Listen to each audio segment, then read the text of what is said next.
Hello mga mompreneurs at mga ka-kitchenette, kumusta po ang inyong mga araw? Today is another extra joyful day habang tayo ay nagluluto.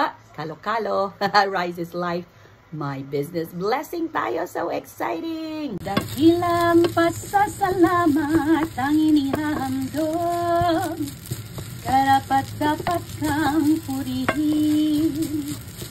Walang kasing dakilaang pag-ibig mo, O Diyos. Para sa iyo ang aking awitin. Thank you, Lord, for the business blessing. So yan ang kagandahan ng ating digital na negosyo at ang dami pang perks ang aking na-enjoy. At love ko talaga, na-enjoy ko, nagagawa ko ang mga bagay na gusto kong gawin while the business is running. Okay, so kung kayo din gusto nyo din ma-experience ito, I'm just a message away at willing akong i-share sa iyo kung paano din mag-umpisa ng sarili nyong digital business. Okay, just a message away at salamat sa inyong pakikinig at patuloy na panonood. See you next time. Take care always and God bless.